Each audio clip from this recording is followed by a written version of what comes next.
Hell's that? Welcome to episode 115 of the Grip Strip Podcast, the greatest day in motorsports edition 2022 style, part one. Prefacing that, hopefully to have a part two later this week. Doing it a little different this week compared to when we usually do our show. Of course, my co-host and now iRacing Indy 500 winner, Josh. So are we gonna have to change your intro now that you're an Indy 500 champion, Joshua Fine, or are we just gonna keep it just simple? Yeah, I think when it comes to important things like this, yeah, you can say I'm an Indy 500 winner, but I think when regular things, we can just keep it the same. But yeah, for special things like this, yeah, now I'm a Indy 500 winner on iRacing, which still I can believe it now, but it was so stressful when it happened and everything, and it was we'll get into it later at the end, but glad that I was able to do that. And of course, you talk about this weekend in motorsports. It's motorsports Christmas, like you said, offline in the lead up to the show. I mean, you got breakfast in the morning, you eat breakfast and have your coffee or whatever, your tea or whatever, and watch Monaco.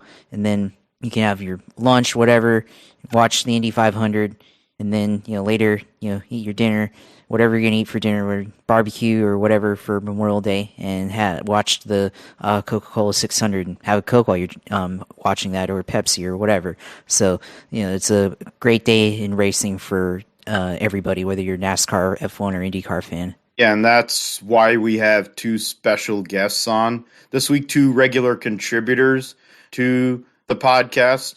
We have the recovering Joe Passero from Beyond the Flag and Fansided, NASCAR insider reporter extraordinaire, recovering, but he is here, grinding like Lando Norris did yesterday in the Spanish Grand Prix.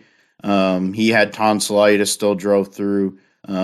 Joe is recovering from the vid, and he's doing this hit. So thank you, Joe, for coming on the Grip Strip Podcast again. Thank you for having me. I'm excited. This weekend, I'm glad that for the most part everything's out of my system, because this weekend is going to be fun. We got racing in the morning, racing in the afternoon, and racing at night. From the moment you wake up to the moment you're ready to go back to bed, there's a car on track somewhere. And that, to me, is truly amazing. It's a marathon unlike anything else. On top of that, for me personally, I haven't had the opportunity to be a part of this marathon, I want to say since 2019. 2020, the schedules all got thrown out of place. 2021, I was in Charlotte for the 600, and therefore unable to watch Monaco or the 500 in Indianapolis. So I'm excited to get to celebrate this day again. I'm also excited because with NASCAR specifically, I'm seeing a lot of patriotic paint schemes. I'm excited to celebrate our country, and I'm just excited. I don't know. I feel like Clint Boyer. I'm just excited over everything that's going to be happening this weekend. Oh, that's a low bar to set for yourself. Unless you're going to be drinking a lot of Jack Daniels or moonshine, or I'm going to leave out what I was about to say right there. It's pretty offensive. But switching over to the IndyCar side is a gentleman who we work together at openwheels.com. He has his own website now, IndyCar1909.com. He's had it for a few years. An absolute encyclopedia of open wheel knowledge. He reminds me of my buddy Josh Bolden from Facebook, who was nicknamed Googs by some old friends. I think Spencer Neff of IndyCar 1909 is like Googs because he can pull out stats. I think Donald Davidson should have hired you or something, because your knowledge of the Indianapolis 500 and IndyCar racing is second to none. So we're glad that you're able to enjoy yourself and see Rinus von Kauthmuth in live and in person, and now get to join us here on the GSP once again. So thanks for coming on, Spencer. Yeah, thanks for having me. Glad you're recovering, Joe. Josh, congratulations. Just going to throw out my opinion on this. I think you should give Josh an intro with Delta Force or Back Home Again in Indiana. Yes, well, Delta Force for sure. Well, he's a technical savvy guy. I book guests. I'm like Baba Booey. So he's a Fred and I'm Baba Booey. So I can't bring sound. 500 related music though, Yeah. or 500 song from the Singing Hoosiers. But anyway, it's for the compliment. I feel like, I don't think anybody, followed Hendrix at Woodstock, and I'm too old for that analogy, but I feel like you telling me Donald Davidson should have me to follow him would have been, the Motorsports or IMS equivalent of following Hendrix at Woodstock. So thank you for that. And no problem, man. There's one thing that's for sure about this show. I only bring on people that I know that know their stuff or good people. For the vast majority of the existence of the show. The fact is that you guys know your stuff. You could carry me when I'm effing up, which is plenty. I've had this weekend's a perfect example of it. You guys have been able to be more connected in what took place, which we'll get into. We'll give you a little taste, get a few takes in there, kind of leave you wanting more, the way you should do things here in podcast world or radio world.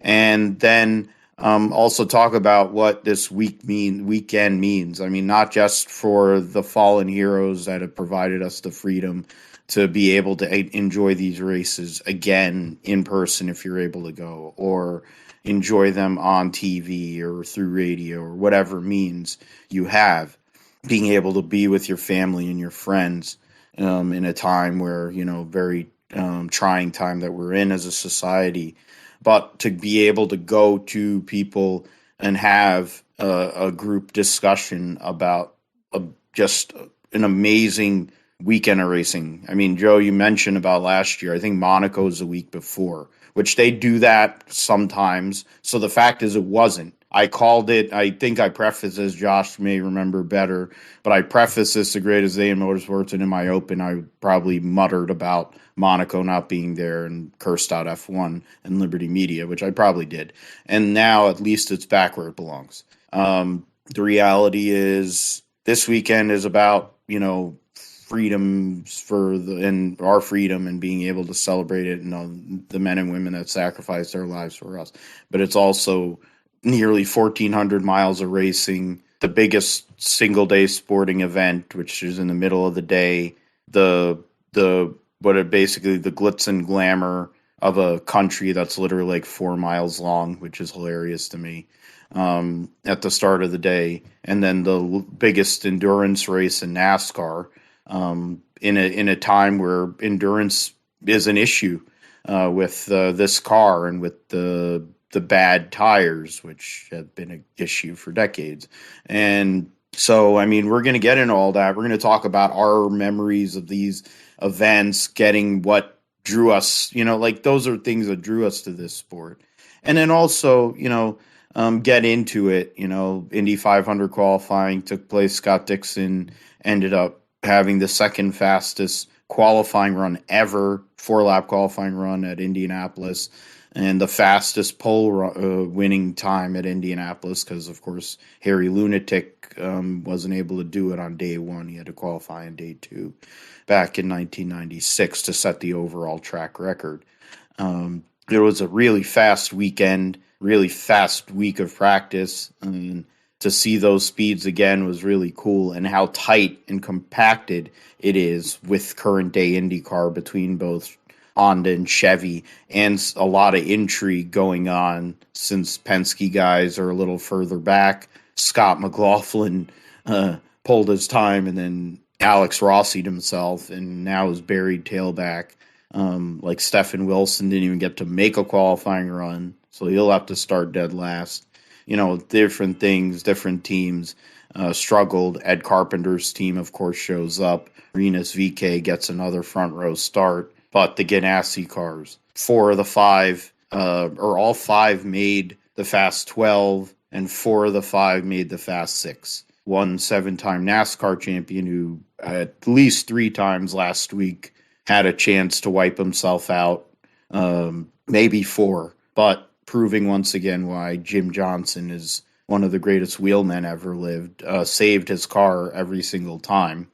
We're going to get into that. The farce that took place at Texas Motor Speedway, we'll get into that, probably get some hot takes on that, where Ryan Blaney won, then almost lost, and then won the All-Star race. and great racing at Texas. Just absolutely amazing racing at Texas. Just what you expect from Texas Motor Speedway. If you like watching people shit in a coffee can and light it on fire. So there's that. And then in Red Bull, pulling team orders on Sergio Perez to make him pull over and give the win to Max Verstappen 6 races into the season, which gives him 3 straight wins in the World Championship lead, conveniently, since Drake bet $230,000, as Spencer mentioned here offline. We saw on Twitter, bet $230,000 on Charles Leclerc to win, and then the Drake curse happened again. So yeah, we'll get into all those because those lead into these great races this weekend. So I guess we'll start. We'll go with the Indy 500 winner first over here. We'll put this first question out there. So when you think about this weekend and these races, like, what are your, like, the things the feeling, that the tradition that you like and greatest memories of these races and stuff? And then I'll throw to Spencer, Joe, and then I'll finish out. Yeah, I mean, I think, for me, the first thing you think about it is just the the patriotic elements of it, celebrating the country, the playing of taps, at Indianapolis, all the different things, the patriotic paint schemes in NASCAR that they've ran there in the past, a lot of them very military themed, with different cars, honoring each branch of the military. I think definitely with that's been the tradition here with NASCAR and in IndyCar. I think it also kind of symbolizes, because growing up symbolizes the end of school, because that was always at the end of the year for school. I think we can all, growing up in America, we can all basically say that was either the end of the school year or the school had already ended. And you knew that was like basically beginning of summer. In that end, but then I think for the racing itself and everything, you get to watch like all the racing that you can, and certainly a lot of memories from the 600, because that was the first race that I grew up watching, because I didn't really get into Indianapolis until about maybe 7 or 8 years ago, when kind of started to get disinterested in NASCAR, not disinterested, but dissatisfied with how things were going in NASCAR with the formats and everything, with the playoffs, or formerly known as the chase and all that. But I mean, watching the 600, that was honestly probably the first race that I actually remember watching. And I remember Dale Earnhardt Jr. Having an engine problem, like the belts failed in the 2002 Coca-Cola 600. And I remember being pretty upset about that. Then I remember them talking about Jimmy Johnson, how he dominated that race but didn't win. They interviewed Robbie Gordon after his double duty in that one with Indianapolis, and I didn't really understand like the double duty. And next year, I remember 2003. I remember like hearing about the Indy 500, and remember hearing about Elio Castroneves climbing the fence, and thought that was really cool. That was very interesting. Like, why do you do that? And so every year being able to watch that, and also being able to watch it on TV in full length when I lived in Japan, because a lot of times when I lived in Japan, like, I'd only be able to see like half the race, because like you have to get up at like 3 a.m. and I also have school in the morning and everything, so usually Dad just wakes me up at like 5:30 and the race is already halfway over or whatever. And being able to actually watch the whole race in full on Memorial Day when school's over and you had nothing to wake up for the next day on Monday, I was always looking forward to watch that. And then seeing all the winners that we had, 2007, that was a really interesting ending with everybody running out of gas. Casey Mears getting his first win, and of course, got to mention 2011. Ran out of gas. Yeah, Tony ran out of gas too, but got to mention 2011. Dale Earnhardt Jr. had the lead on the final lap, and I thought it was going to be the one. That was the one where we would finally get a junior victory after 3 years, and had, you and me had both. To wait. Yeah, I know you too, Joe, because you're a junior fan too, and that was the big moment for me, because I remember being out at Busch Gardens in Tampa, and then lo and behold, go to one of those coin machines, or I don't remember what it was. I think it was something I purchased, and then I got a quarter or something, or like, yeah, it was a quarter that had the Indianapolis quarter on it on the back with the IndyCar symbolizing the tradition of racing in Indiana. And as the Indy 500 had already been over with, and I didn't know at the time that J.R. Hildebrand in the National Guard car had hit the wall, and that led to Dan Weldon winning the race there and everything. I didn't know that until later on when I found out watching the 600 when we got back to the hotel room. But I was like, I got that quarter, and it had the IndyCar on it and the Indianapolis state shape on there.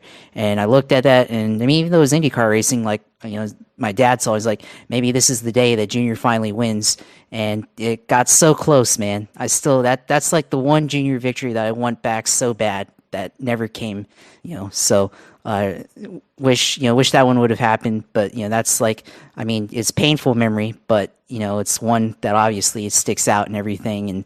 And just the memories of watching the 600 and everything. And I think now, with the stage racing, I feel like it doesn't mean as much anymore, because you have 4 100 lap stages, and the strategy, the suspense of the race, being able to figure out, like, how much gas you're going to need at the end, because this is the one race in NASCAR where it ultimately almost always comes down to fuel mileage. And I feel like we don't really see that anymore, especially in this race, because they kind of took that element away with the way the stage racing plays out. So that's my memories of the 600.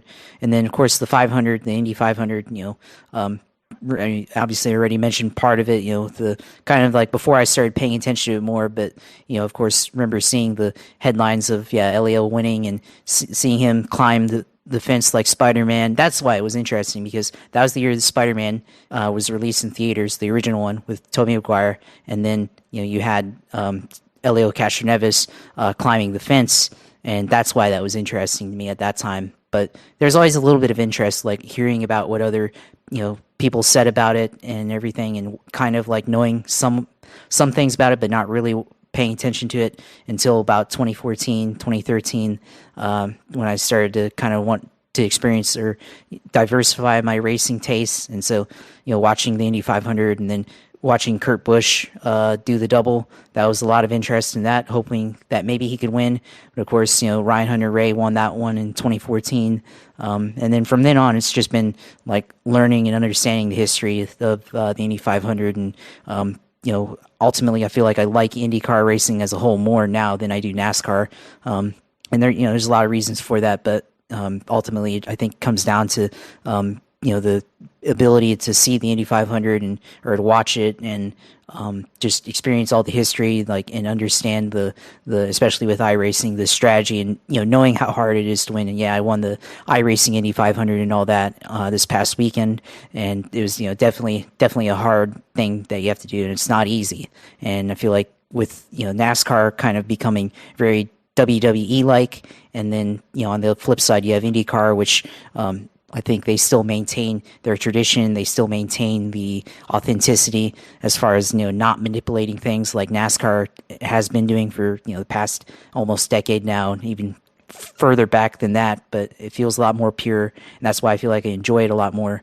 And so now every year you watch the Delta Force intros, the ones from the 90s with Paul Page. Watch those a lot, and those get me pumped for the 500 and really anything else. Like you just watch I think my favorite one's the 1992 one, because that's the one that kind of sums it all up for me. And then of course I think 1994, These Are the Eyes of Mario Andretti. That's definitely what gives me that motivation, or not motivation, but excitement to watch the Indy 500 every year. So I like how the races have played out with the strategy, and still you get an exciting finish. I mean, 2014 with Ryan Hunter-Reay, going to the grass to pass Elio Castroneves. 2015, Montoya winning after years of being in NASCAR. 16, Rossi, winning after running out of gas. 2019, with Simon Pagenaud, besting Alexander Rossi. 17, going back to 2017 with Fernando Alonso coming to America to run in the 500, and then last year's race was pretty awesome too, with the way that played out, and just the energy, I guess, being the first big event that we had after COVID and everything, with 2020, feeling the energy. I mean, you could feel the energy just watching the TV in that race last year, and it's an exciting race, and so that's I guess what sums up all my feelings, I guess, about the 500 and the 600 and everything. And didn't really mention Monaco, but I'm trying to get into it more with Formula One, but I guess with Monaco I don't have as much, I guess, history as I do with the Indy 500 and the Coke 600. All good. I can go and cover that part there in a little bit, but great job there, Josh. Spencer, Josh made a lot of great points, of course, about Indy, but of anybody that I know that really has a passion for the Speedway and this series and this sport, I think you hit that very well. So I guess we start with that.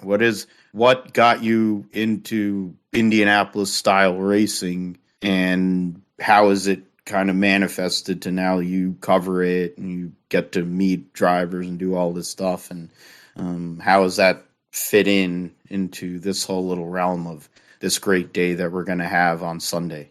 Well, as I'm sure I've mentioned to you, and I've mentioned a lot to a lot of people, especially on my social, I was born in Bethlehem, Pennsylvania, right near Nazareth Speedway, right where the Andretti family's from. My family, wanted to go check it out, and I was just kind of hooked right away, much like, some kids are hooked to baseball or football or, fill in the blank on any other sport or, similar activity.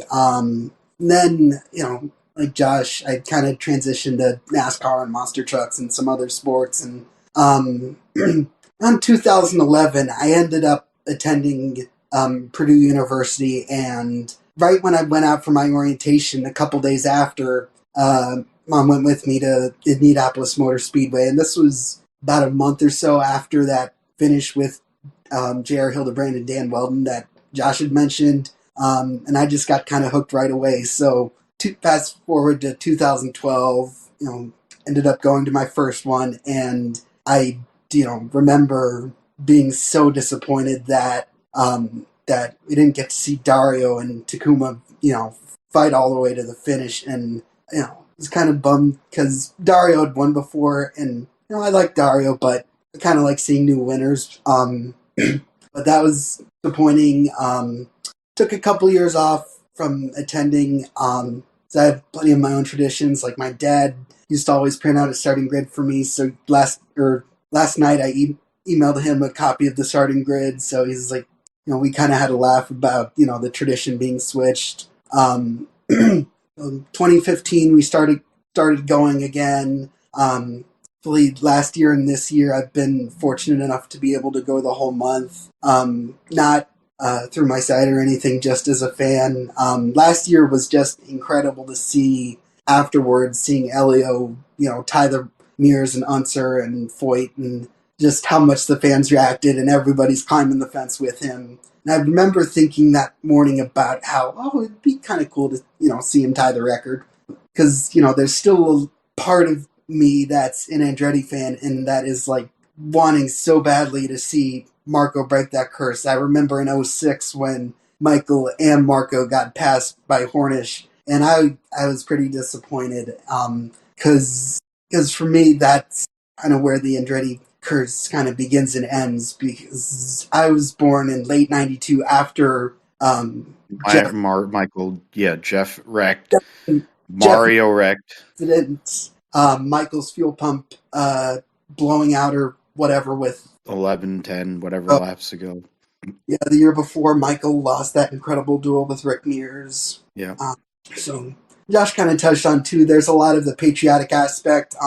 Being now a Purdue graduate and not being in Indiana as much as and being back in Arizona, back home again in Indiana has even more meaning for me now, and I still get pretty teared up even just thinking about it, honestly. So I'm sure that I'm going to be, shedding some tears on race day, which I have no problem with. And so This is just about a lot about traditions. And being on the West Coast in Arizona, I didn't get to wake up for Monaco very much, but I'm sure I'm going to try and tune into that. And then once the race is over, I'll come back. I'll have what has kind of become my own personal tradition of post-race dinner at St. Elmo's, which for anybody who's never been to Indianapolis, it's amazing steakhouse, amazing shrimp cocktail.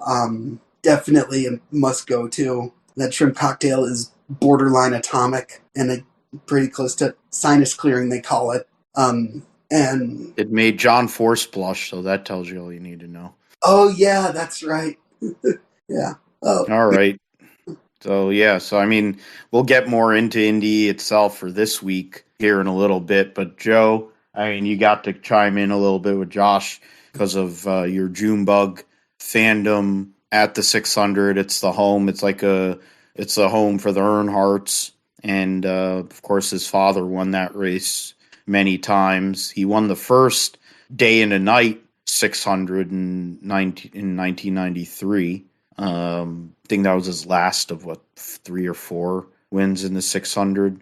And Davey, of course, won it as well in the day in 91 and 92, coming off of his huge wreck in the Winston, the one hot night Winston, when the All-Star race used to be good. They destroyed their best car. He came back, won the next week.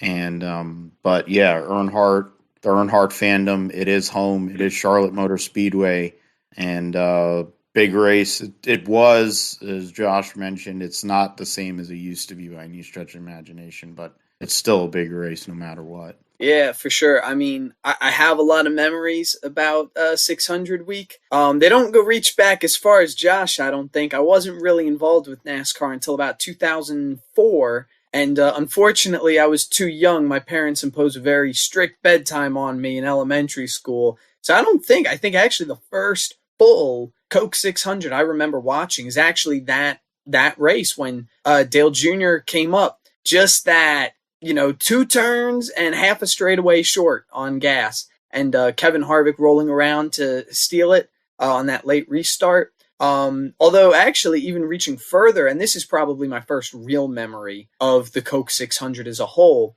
Pacey Kane and the incredible week he had at Charlotte in 2008 doesn't transfer through from the All-Star Showdown into the All-Star race, wins the fan vote to just get it right at the last second, drives from back to the front to win the All-Star race, and 1 week later wins the Coke 600. I mean, just an absolutely incredible run from that 9 team back when it was owned by Ray Enverham. Yeah.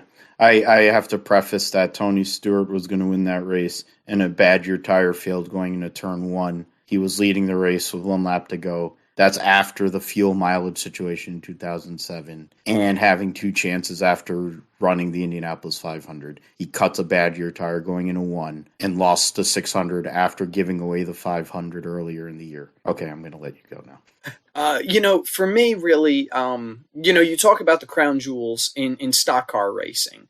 For a long time, the 600, whether it was the World 600, the Coca-Cola family, whatever you wanted to call it, it was always a crown jewel. This race was meant to be one of the hardest. When Bruton Smith, when they first built Charlotte Motor Speedway and they brought those initial promoters on board, that's how they promoted this race. It's the longest race. It is going to be tough. It's on Memorial Day weekend. The temperatures inside of the cars have exceeded. I remember there was a year, I think Tony Stewart lost like 11 or 13 pounds in the race car that night, just running the 600. Didn't run the 500 earlier that day. I mean, it is a physically tough race, even though the track itself is not the hardest to run. It's not the hardest on the equipment. That extra 100 miles, or that extra 200 miles in some instances, that really puts the drivers, the crews, and the equipment especially to the test to see how well they prepared those cars. I think about,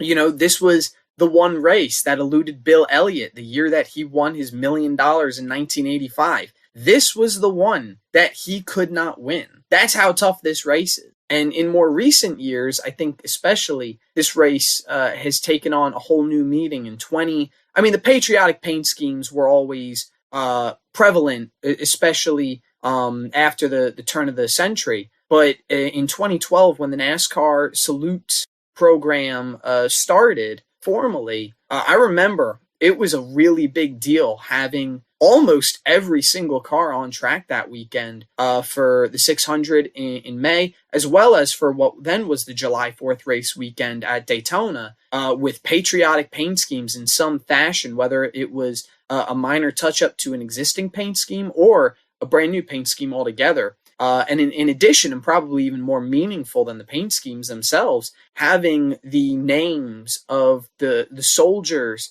in the different divisions of the armed forces who had lost their lives and had given to the country, to have those run on the windshield banners from 2013 forward, that to me is incredible. It's an incredible display of how this sport recognizes how important the country is and how important the sacrifice is that we every day don't necessarily think about in order to make our lives possible. And, you know, the first time I went to the 600 in 2017, it was almost like I remember having goosebumps. Pre-race, they put on this incredible show. They have a military demonstration. They talk about some of the biggest moments in military history. I believe, if I recall correctly, one year was the Battle of Iwo Jima from World War II. And they have military choppers fly in and actually land on the front stretch infield. They do a salute, a 21-gun salute. I mean, it brings chills to me, those memories of sitting in the grandstands watching that. And it makes you feel a lot more connected. And even if just a little bit, it makes you recognize the bigger picture, right? We love racing, all of us, whether it's IndyCar, Formula One, NASCAR, go-karts, midgets, quarter midgets, sprint cars, whatever it is. We love racing. But without the freedom that we have, we wouldn't be able to race so freely. And the people on the front lines who are giving their lives so we can do that, that sacrifice is greater than everything. And I remember, in fact, I believe it was either David Reagan or David Gilliland one year. I loved it so much. On the windshield banner, they ran the unknown soldier. And I loved that. I thought, you know, it's great to name off all the individual soldiers and to give them that night of recognition. But with so many people not being known for their sacrifice, that one is probably my favorite that's ever been run of any windshield banner, of any story that's been told from the NASCAR Salutes program. I think that one is the one that sticks out to me the most. And I'm glad every year to see that return. I'm glad to see that they still do this program for NASCAR Salutes where they have the 6 or 7 weeks over the summer. They run the special decal on the sides of the cars. They put up those windshield banners for the 600. And I'm especially glad because over the past few years, the schemes themselves have become a little lackluster. I'm really glad to see those patriotic paint schemes. Stewart-Haas Racing just put out 3 of them for Briscoe Harvick and Almirola. Last week, Hendrick Motorsports put out their 4 for all 4 of their drivers. And I'm excited to see more as they come in. And I'm excited to see them run the track. You know, the 600, Josh, you alluded to this with the stage racing. It definitely has sucked away some of the strategy, but I'm a firm believer that there's still maneuverability within it. 2020, we had the tire strategy at the end for that last 2-3 pit stops, really, the tire strategy that was implemented by some of the teams, ultimately leading to Brad Keselowski on older tires winning that race. In 2017, that was my first 600 actually attending the race. I remember Austin Dillon, Justin Alexander, his crew chief at the time, employing that fuel mileage strategy. Jimmy Johnson and Chad Knaus leading that race.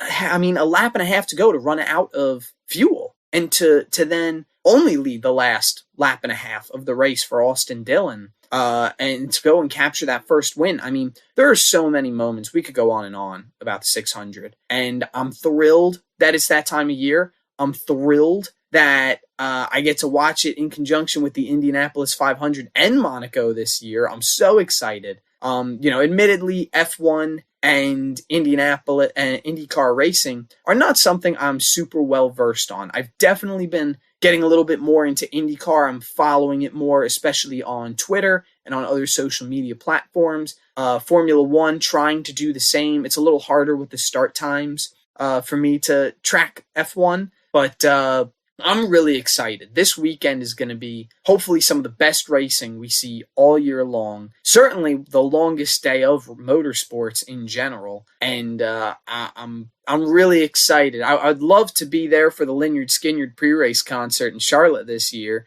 but I'm thrilled to be a part of this weekend in any capacity. So hopefully great things are going to come. Yeah, I hope so too. It's something that I've looked forward to. I mean, I'm the oldest of the crew here on this show, and my earliest memories of, I mean, for Monaco, it's simply Ayrton Senna. He's one of my heroes.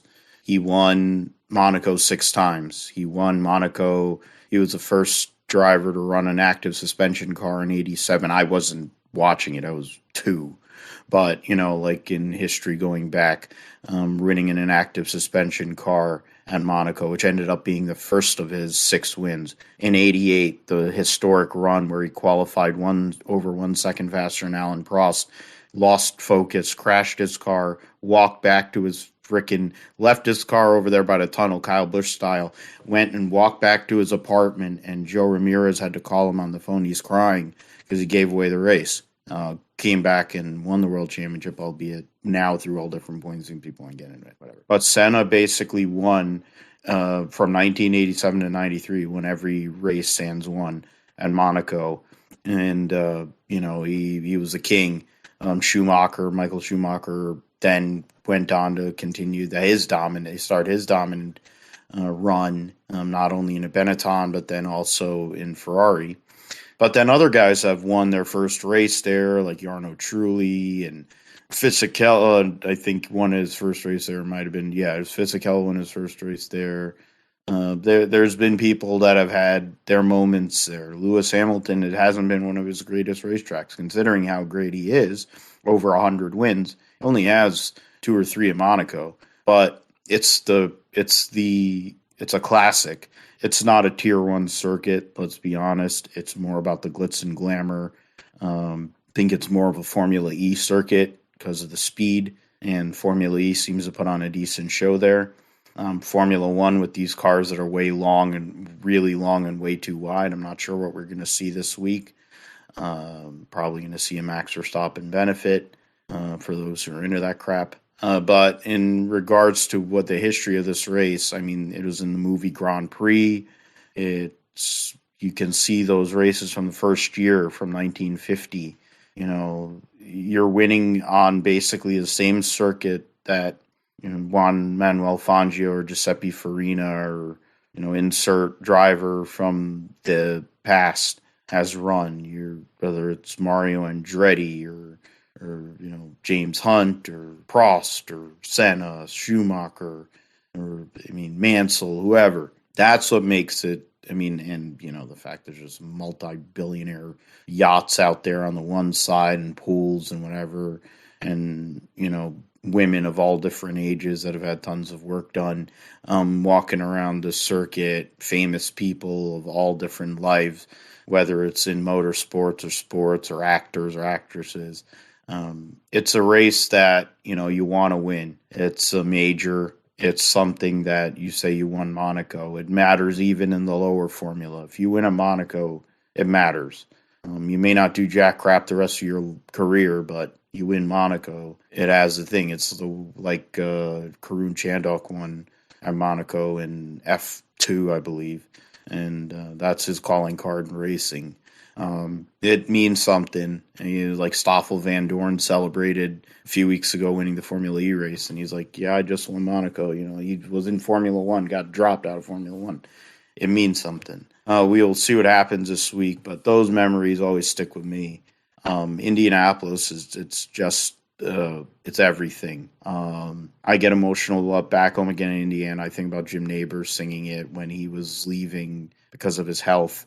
I was tearing up listening to him sing that song for the last time. Jim Cornelison does a great job with it. and his voice is booming and it's insane. He could talk in a field of 10 million people and his voice could get through too. He's definitely a great person to come through. It's not the same, but I still love it because the thing I love about Back Home Again in Indiana is that's the last thing they sing Back Home Again in Indiana, and then it's like 30 seconds, and then you're gonna have what used to be ladies and gentlemen, or lady and gentlemen, or gentlemen start your engines. Now it's drivers start your engines. In our time now, we have to go and do that. I don't know. You can do gentlemen start your engines. There's 33 gentlemen that are driving this weekend. I don't think you're offending anybody, but that was a tradition. It used to be the Tony Holman, then his wife, then the daughter, then Tony George for a couple of years, and now Roger Penske gives us that command. I mean, all the pre-race stuff before that with the taps and all the stuff. I mean, it's tradition, which is what makes it so amazing, and it builds up that in anticipation. And you have all that it's one of the only pre-race shows in the whole year that actually has meaning, because you have enough time to see all the pomp and pageantry of Memorial Day weekend and what it means, and also what it means at Indianapolis and all these fans. And you get to build up the race itself with all these drivers, 33 drivers driving. Basically, you're driving airplanes into a gymnasium in a sense. I think they made that comparison to Bristol, but it definitely is that way at Indianapolis when you're running 240 plus miles an hour in turn one, like Connor Daly did earlier this month, and other guys were getting there. And Scott Dixon, of course, qualifying on pole again yesterday for a fifth time, which is insane. Shows he's one of the greatest race car drivers of all time. And for me, Indianapolis, I mean, talking about Andretti, Spencer being from Nazareth, I was a Michael Andretti guy. 92 will always bother me. That was the closest he ever got. Should have won that race, but it ended up allowing one of the greatest finishes in the history of Indianapolis 500. It was one of the worst days in the Indianapolis 500 history. Bobby G wrecking after qualifying, the fastest 4-lap average, 1 in 4-lap average, crashing on the pace laps. How many people got hurt that day? Jeff Andretti was seriously injured that day. The amount of crashes. Rick Mears' last Indy 500 ended crashing with his teammate Emerson Fittipaldi. And Rick Mears was just on the download talking about his crashes at Indianapolis the last couple of years of his career. And he's like, well, those were a part of it, but it wasn't the real reason why I decided to quit. And, you think about a guy who had jacked up both of his feet and ankles in his heyday and still came back and won many IndyCar races, was the king of the 500-mile race win, and he was also the king of qualifying at Indianapolis. Elio, like we go and bring it from back then, Michael in 91 and 92. As the years went on, there's cool moments like Jacques Villeneuve in 95 winning the race in his second try, coming from 2 laps down after finishing high up the year before in his rookie year. Wins in 95, second in 94, thanks Spencer. Wins in 95, goes to Formula One and finishes second in the World Championship as a rookie in 96, and in 1997 becomes a Formula One World Champion. And then I remember him in 93 driving Toyota Atlantics with the mop of hair that he had and the huge Coke bottle glasses that him and Paul Tracy had, except Paul Tracy was like 200 pounds. And Jacques Villeneuve was like 120. But that was one. The 96, the split, it's funny because I was on YouTube today, and Bob Varsha trying to go and sell the US 500 intro to try to talk about the drama and all that. And it's like, I only got a few years with the best of it in that kart time. And then the split happened. And we got Harry Lunatic getting the fastest 4-lap, 1 in 4-lap average ever. But, Buddy Lazier with a broken back winning that race. I was rooting for Davy Jones because he's a Northeast guy. But the Buddy Azir story was pretty cool for a journeyman guy driving for a team that had been really an Indy-only team in McLaren Racing, getting that win. And Buddy Azir made a nice career for himself in the IRL and that team, and his wife's hot too, so it didn't hurt. Harry Lunatic gets another pole in 97, wins that race, a goofy end to the race, which basically ended USAC's involvement. I'm not going to mention 98 because he's a tool. 99 was Kenny Breck after Robbie Gordon ran out of fuel for John Menard. He was trying to run the double that year too. I think he failed to qualify for the 600. And then in 2000, Juan Pablo, that's where I love that. I mean, I'm a Juan Pablo Montoya fan, and one of Robin Miller, rest in peace, God rest his soul, he goes and says, I went up to AJ and I asked him, how about that Montoya, what he did over there? He's like, well, that Monterior, he's pretty good. So he would go and call Juan Pablo Montoya Juan Pablo Monterior, and he called him that until the end of his life. And I passionately as a fan, I call him Juan Pablo Monterior, and it don't matter because he's still that good.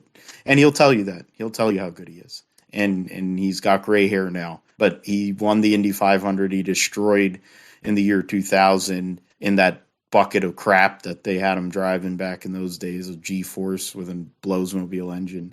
And then came back 15 years later and won it again in an actual IndyCar, beating Winch Power, which made me very happy. And who knows, maybe he can come from tailback and do it again. He did well last year.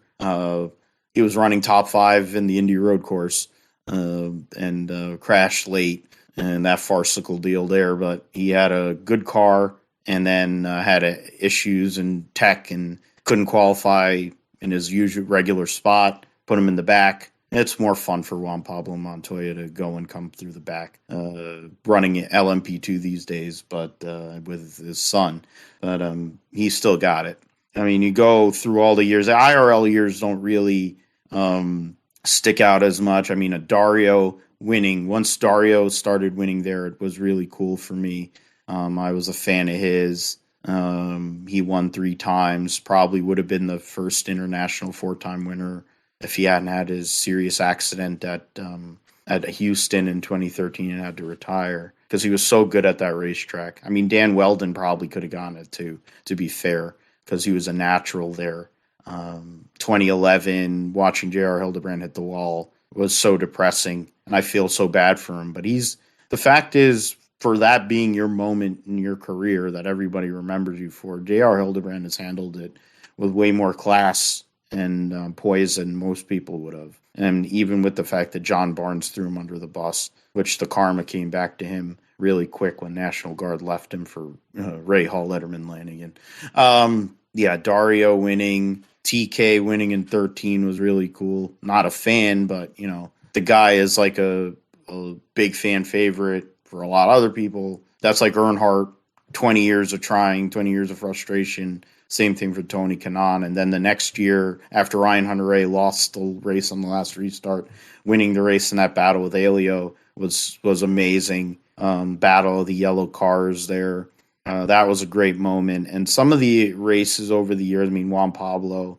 But yeah, the last year's race was unbelievable. Best race in a few years. And I hope for a similar race. I think it's going to be really good this year. And I hope for that. Hope for good weather. The 600, Davey winning it before I really understood, and then seeing Earnhardt win it in 93, 94 was a historic moment. Jeff Gordon going and winning his first race, crying like a little bitch in victory lane, then going and stealing the Brickyard 400 after Ernie Irvin cuts a tire down coming off of 2 with a few laps to go. One of the many close calls Ernie had that year before. But yeah, Jeffy going and getting his first of what ended up being 5 Brickyard 400 wins in his career. So he and Michael Schumacher are the all-time winners at Indianapolis. Nobody really mentions that because it's kind of taboo. You have the 4-time Indy 500 winners, which is the record that everyone really focuses on, which is what made Elio's win so big, and got Michael Shank drunk for at least a month. But But yeah, Jeff Gordon, seeing him win his first race, and Bobby Labonte the next year was big for two guys that came in together basically from the Busch Series to the Cup Series. And then from there over the years, you had different guys like Jeff Burton. I always remember 99 and 01 because Tony ran the double. Tony was completely unprepared, finished 7th at Indy in 99 in his own car, went to the 600, had a great car because Bobby always was good at the SMI tracks. They had a great car. He was puking by the end of the damn race or whatever the hell. He couldn't keep food down, whatever. And passed out getting out of the car after finishing 4th. Had a chance to win his first career race there. And so that would have been huge. Then in 2001, he had the fastest car at the end of the race, but he had too much ground to make up. Finished 3rd. Had a great post-race interview. Burton won the race, but it was a great job by him after running really well for Ganassi. Finished 6th in the Indy 500. Last run didn't go his way there. The closest he would have gotten to that. And I bring up 07 and 08. Those are 2 other close calls. Should have won that race. Tony's luck in the big races was never there, except at Indy finally when he got his 2 Brickyard 400 wins. But Brad winning in 2020 was really cool. I think that was more to do with the fact that Hendrick handed it to him with Clyde and them, but I'll take it. Other than that, it's a lot of the fuel mileage, seeing people win their first race. That there was a lot of drama with that. The Earnhardt one was interesting. I'm like, oh, here we go. Oh, Junior Nation, they're about to go off. It's going to be funny. And then, by golly, they didn't have enough fuel, and Harvick just ran right by him. I'm like, oh, boy, this ain't going to work out too well. Look, Kevin Harvick should not have won that race. He got a push from Paul Menard under caution, and it was not supposed to happen, all right? Well, Harry Gant went and pushed, or Rick Mass pushed Harry Gant back in 92 at Talladega during the Winston 500, and they didn't penalize that. So there's precedence, even when it's Junebug. If it works for Handsome Harry, then it's got to work for Happy Harv. But yeah, the memories of the 600 are the pageantry and all that, but it was more the difficulty of the race and how you had to last and you had to make it work for 600 miles. And hopefully we'll have a good one. It's been a while since there's been a good one, so we didn't really get a good example of good racing this past weekend. I think if it fits more like what we had at Kansas, might have an intriguing 600 for the first time in a while. So yeah, that's some of the memories. And I guess let's get in regards to the current day and thinking about what we're going to have this weekend. I guess initial thoughts of what we'll see. I guess for Josh, I'm going to throw to you first to lead, and then we'll just go through the same order. But Spencer, of course, you'll do your Indy 500 stuff. Joe, you'll talk about the 600, and I can finish with a little bit of F1. But, this weekend we have a very tight points battle in Formula One for the Drivers' Championship and the Constructors going into Monaco. Mercedes finally looks like they have a possibility to compete. They have the good car for the first time this year.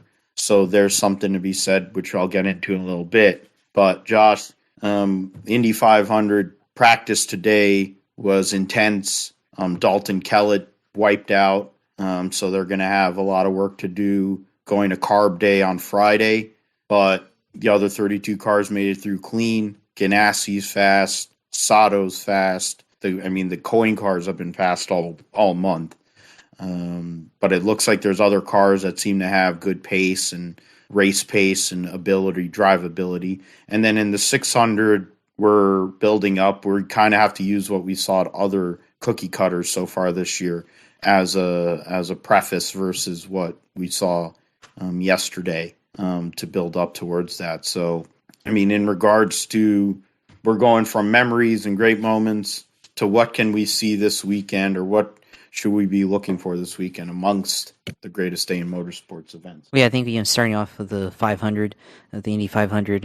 I think it's going to depend a lot on.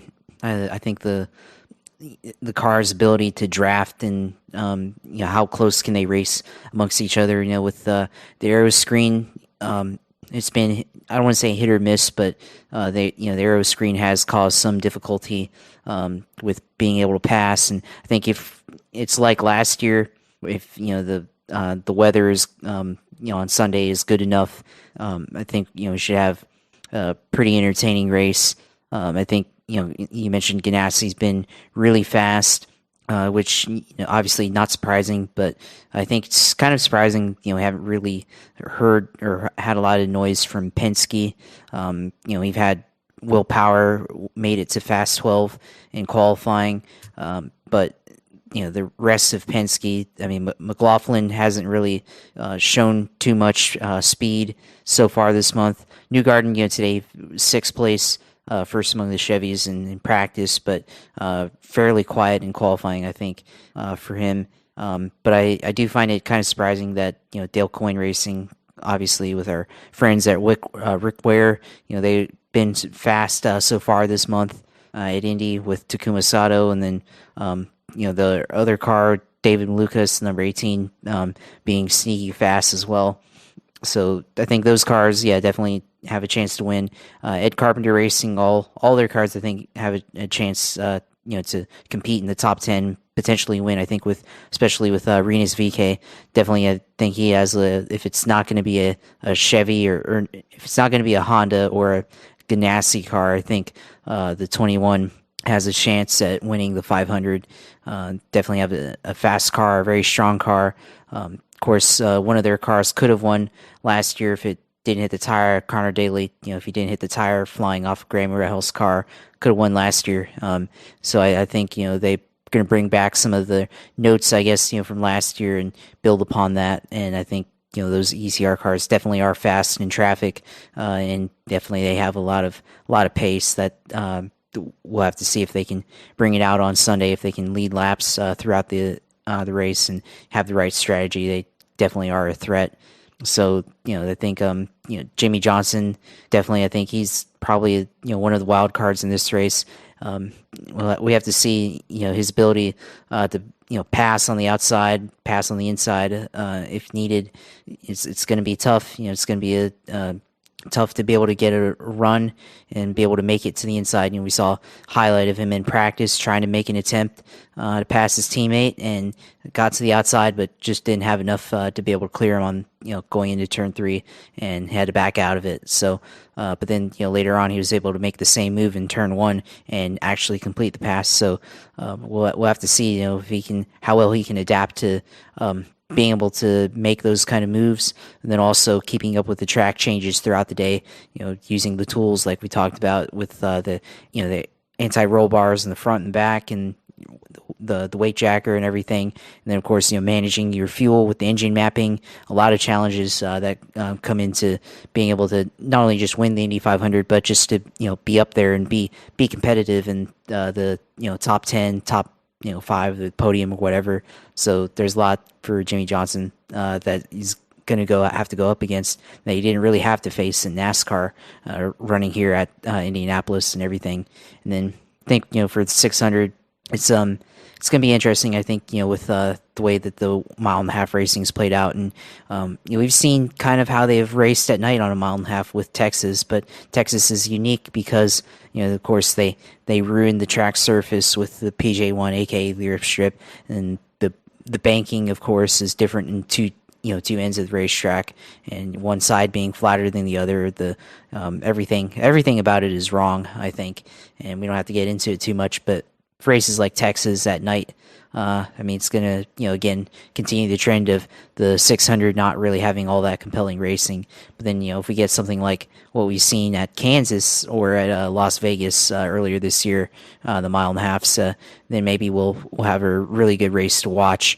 A lot of passing, a lot of fight for the lead, that kind of thing, make it compelling. bring back in some strategy, that could definitely make the 600 a lot more entertaining to watch than what it has been in the past couple of years. And we have to see what happens, but expect the Hendrick cars to be up there, Gibbs and probably Penske to be up there. So it's going to be an interesting race for sure. And if it comes down to it and we get fuel mileage, hopefully they're able to let it play out and everything, and NASCAR doesn't throw a stupid caution like they did last night at Texas, and they don't try to milk the finish and try to provide some fake artificial drama or whatever, but they actually let the strategies play out. As long as there's no actual safety issues, of course. If the car pounds the wall and they're stopped, you have to throw a caution for that. But if it's like just slapping the wall barely, like Ricky Stenhouse did in the All-Star race last night, that does not warrant a caution, I think.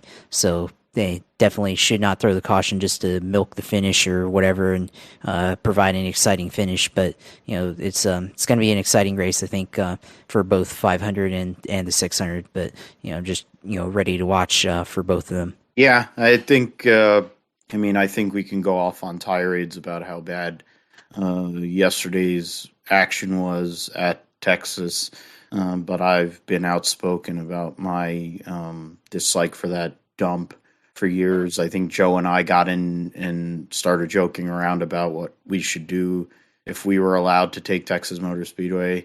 It's like if somebody would give me, if I would win one of the Mega Millions, I think one of the first things I would do is go to Bruton Smith and see if I could buy Texas Motor Speedway, because then I'd just go and put affordable housing up and make the place more useful, because it's definitely not a good racetrack. It's not good for IndyCar, not good for NASCAR. It's not good for anything. I don't even think it'd be good for bumper cars or the demolition. It probably would be good for demolition derby. That's probably what it should be used for. Or you just raise livestock or cattle there or something, because it is shit. So you could go and have them shit all over the racetrack. It would be good. I would kind of like to see that. I've never liked that place. I can't come up with a race that wasn't like an IRL kind of, pack racing deal that was good. That's literally what it is. You need to have cars that are really similar in speed, or trucks very similar in speed with high downforce that are all stuck together. I think that's where it's like the one memorable finish that I can have from Texas was when Graham almost gave away the race a few years ago, raising his hand out of his cockpit and almost lost the hinge chute, dominated. I think it was 2020, 2019, whatever. That was the race, or no, 2017, yeah. That was when Graham was 16, yeah, when Graham was actually good. That was after Joseph Newgarden, almost, him and Connor had a huge crash like months before, and they had to cancel the race. And then Newgarden came back the next week at Iowa and led like 230 laps or something of that 250 lap race, or 200 plus laps. That was a race that Roger Penske's like, yeah, I should hire that guy. If it wasn't in the cards, I think he hired him after that. He was hurt, had a busted wrist, and he goes and dominates at Iowa Speedway, which is why Joseph Newgarden is trying to possibly go and win in Indianapolis and guarantee himself lifetime contract at Penske, because that's literally what Pagano proved that wrong, and I guess Alio did. But Spencer, speaking of the Indy 500, let's throw to you. I'm looking at practice speeds. We're getting, they don't give like reports like 10 lap average or any of that. Maybe you get that on your end, but Connor Daly has a fast car on the straightaways. Takuma's had a good car in the draft, but when it comes to this race, it's, Scott Dixon. I think the initial storyline is going to be, can Scott Dixon finally get number 2? He's won this one time in 2008. He dominated that race, qualified on pole that year too. But he's been close. He's been up front so many times. He's had weird crap happen to him in recent years. On pit road, last year he had issues on pit road. A couple of years ago, it was, what's his face? That was driving for Tony Stewart, and I think it was Schmidt and them. Howard. Jay Sorry. Howard, and he bounced off the car. Yeah, and thank you, and bounced off the wall, and then Scott Dixon took off, and that was a huge wreck. There's been weird stuff, but it's like, what are you looking at? I mean, you've been here the whole month, been seeing things. The qualifying was epic. Some of the saves, like Jimmy Johnson had to make, Sato hitting the wall, staying in it because he's nuts. He's a two-time Indy 500 winner. There's a reason why he has fans all over the world. The guy is not stable. He is working at a different level. He's been working at a different level for over 2 decades. He's been doing this kind of crap in lower Formula cars. He did it in Formula One, and now he gets to do it for Indy cars, and he might give Rick Ware an Indy 500 win, which would be something. I'll tell you. If Rick Ware wins an Indy 500, that might go in reverse inflation, I'll tell you. Yeah, first off, I kind of want to just say something personal off of what Joe said. This past weekend, I know it was Armed Forces Day, and it was Armed Forces qualifying at the Speedway. The Speedway has their traditional enlistment ceremony, and, these it's like that kind of have some personal meaning to me. I've got a cousin currently deployed in the Marines. My grandfather, who passed away when I was pretty young, was in the Marines during World War II. So there's extra meaning to that for me, as I'm sure there are a lot of people. So special shout out to them and to everybody and then their families who are serving overseas. I did hear, it was earlier on in practice today, but I still heard over the PA that the best 10 or 15, maybe both, lap average was J.R. Hildebrand, who that patriotic Homes for Our Troops scene with ABC Supply. ABC Supply. Back to the patriotic theme that Joe and Josh have kind of touched on. But you're right. You're looking at Scott Dixon as a possible favorite. He's been really fast all week. Set the pole track record, whatever you want to call it.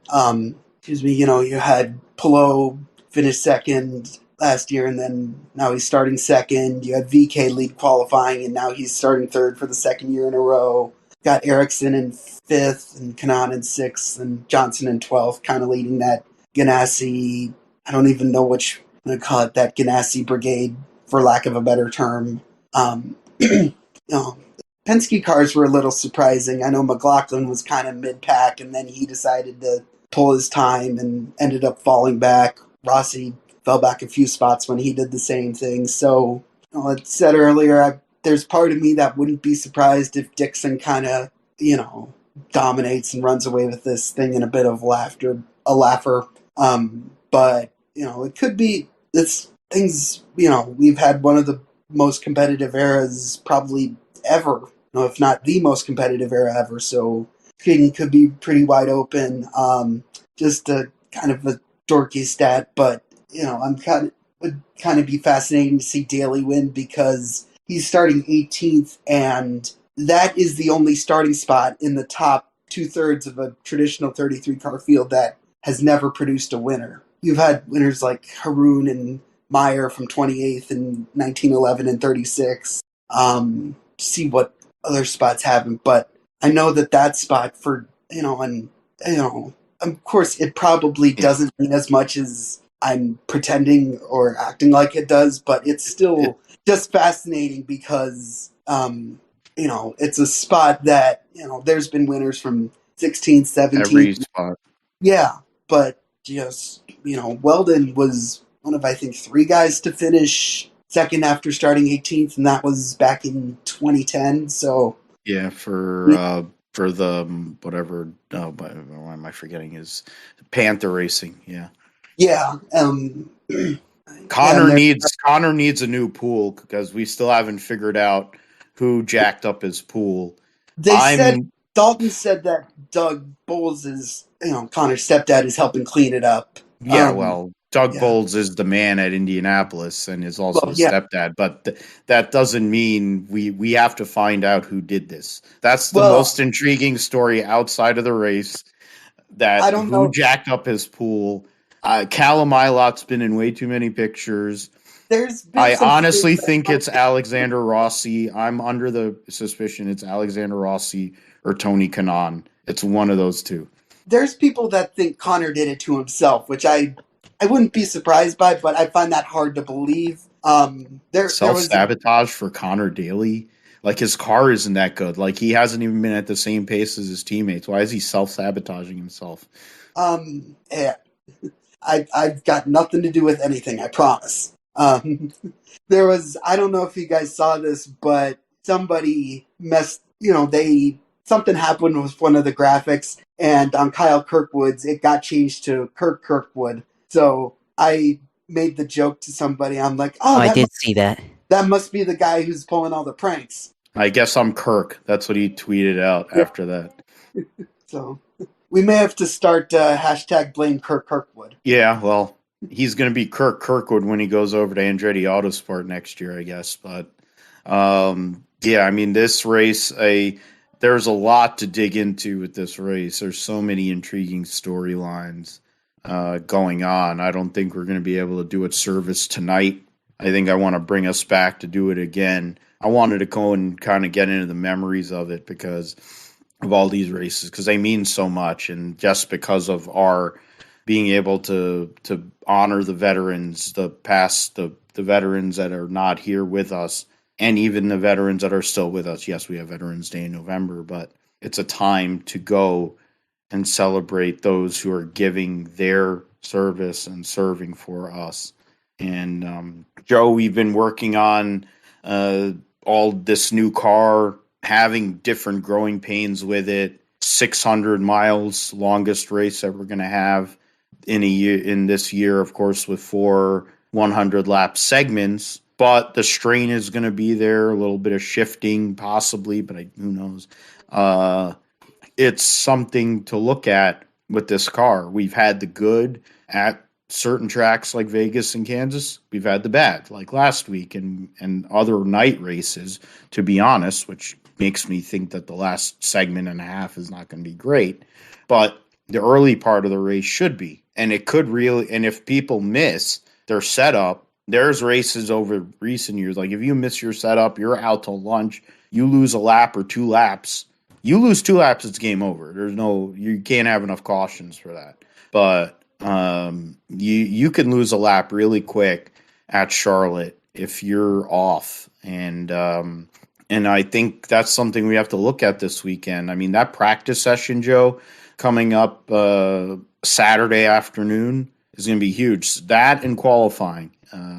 What are you thinking, at least your initial thoughts for the 600? Very early in the week, but with this car, after what we saw yesterday, what are you thinking for the 600 here this coming weekend? Sure. So, I'm going to be honest. I really wouldn't use the All-Star race last night as an indication of the 600. Now, I could be proven wrong, but I wouldn't necessarily say just because Texas is 1.5 miles and just because Charlotte's 1.5 miles, they're racing at night. I don't know that's enough for me to buy into the fact that we're maybe not looking at a good 600. I'm excited, actually, to see what this car can do, because over the past number of years, we've actually seen more dominant performances in the 600 probably than ever before. 2016, Martin Truex Jr. leads all but 12 miles of the race, the most dominant performance in NASCAR history. 394 400 laps. Yeah.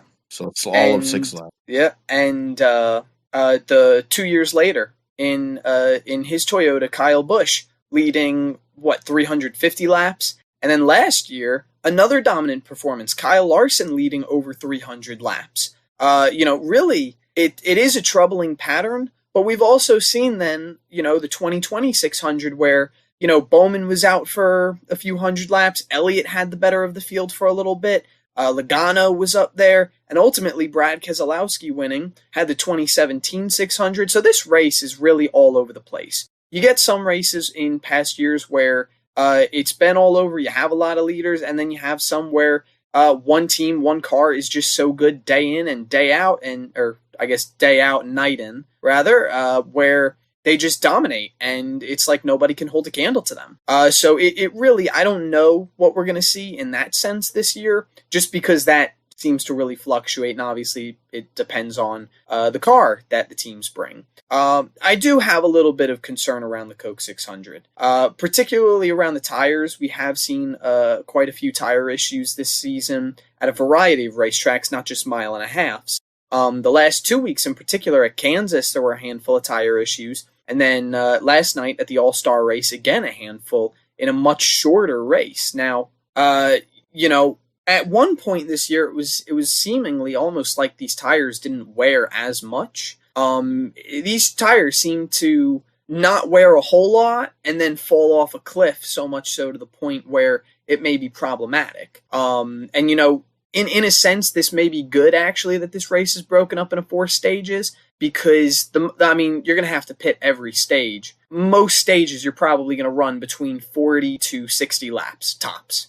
And in fact, I would imagine, because of the past few weeks, teams may decide to be a little conservative and try to split up the stages as equally as possible to get right on that 50-lap mark. And try not to push the life of the tire too much. Charlotte, though, tends to be a little bit not as high wear as some other tracks have been. But again, new tire, you don't know what is to be expected with it.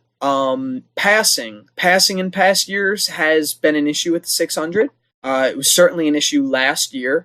At the end of the race, it was seeming almost like you had 2 cars that could pass. Well, that one was Kyle Larson, who could pass the lap traffic, and Kyle Busch, who spoiled a potential another Hendrick 1, 2, 3, 4 there late in the race. So passing, I would be a little concerned about, but again, we've seen some really positive things out of this next gen car, especially at the likes of Las Vegas.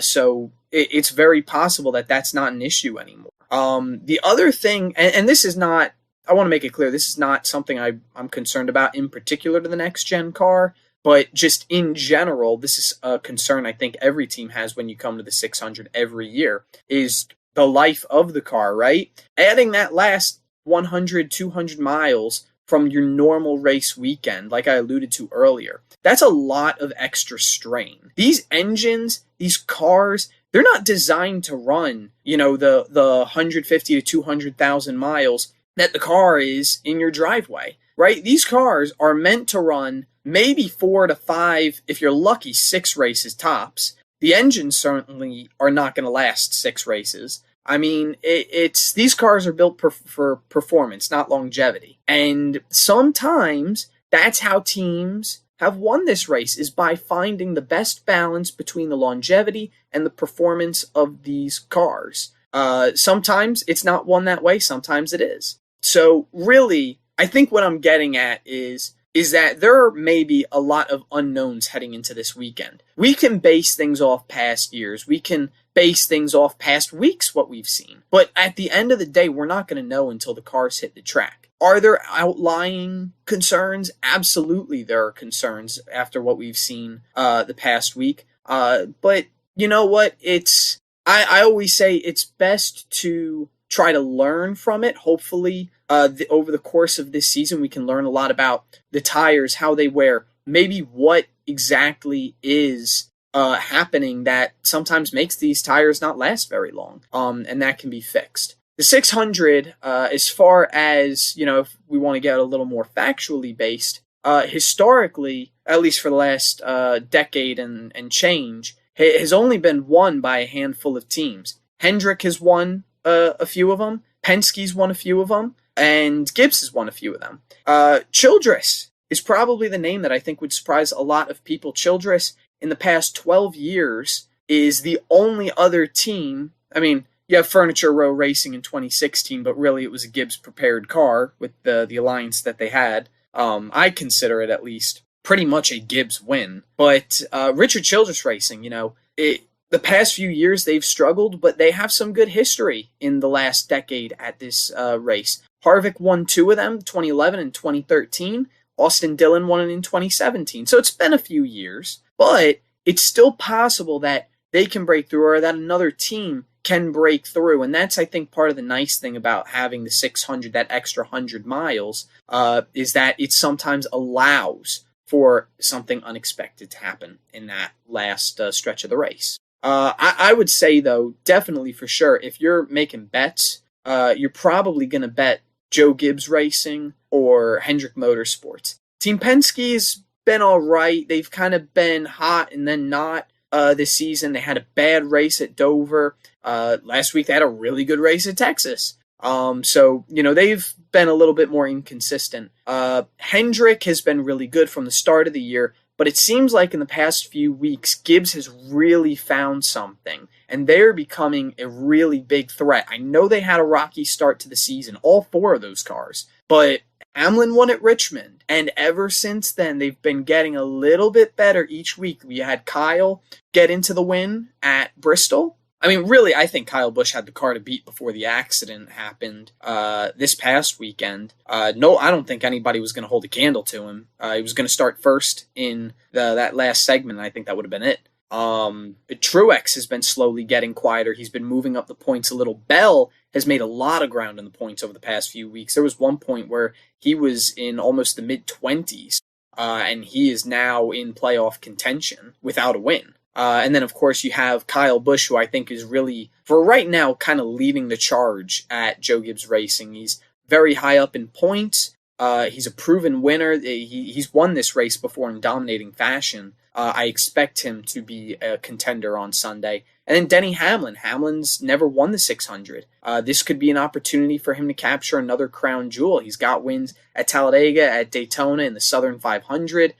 This could be his opportunity to capture maybe that last crown jewel that's missing from a really stellar career. So I would actually pick this weekend, believe it or not. I think I would pick Gibbs over Hendrick Motorsports. Hendrick's 1.5 mile program this year seems to be subpar to that of Joe Gibbs Racing. I think Joe Gibbs Racing has just caught a lot of really bad breaks. But, only time will tell. But I would pick Joe Gibbs Racing. I would probably take Kyle Busch or Denny Hamlin to go ahead and win this race. But it's going to be exciting. I'm really excited just overall for the race, to see the patriotic paint schemes, all the things we talked about earlier. Before I hand it back over to you, I want to all my NASCAR fans, to all the fans out there listening, I want to plug the Indy 500 this year. Jimmy Johnson has been showing some good speed in practices, was showing good in qualifying, made a really great save.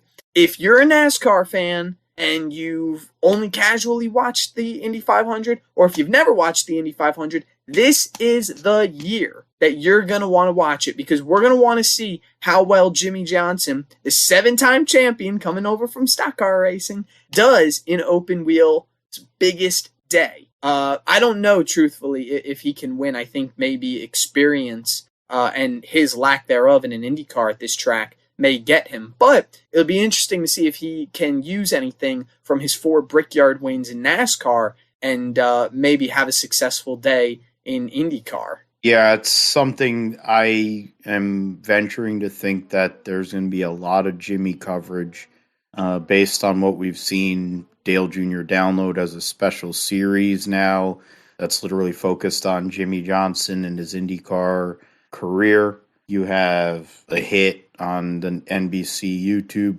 page with him and Blake Shelton in regards to the American Legion. You have the talk about him during practice, and he has shown great pace. He's in one of the Ganassi cars. He had a great run at the Texas dump. His best career finish. There's going to be, if you're not fond of Jimmy Johnson, it's going to be tough for you. But if you're a NASCAR person, if you're a Jimmy Johnson fan, if you're just the fact of the matter is you have Miss Hummer on the broadcast, so she's going to talk about him. And Dale Jr. is going to be on there. You have Dale Jarrett's going to be there. So you have all the NASCAR people there. They're all going to talk about Jimmy Johnson.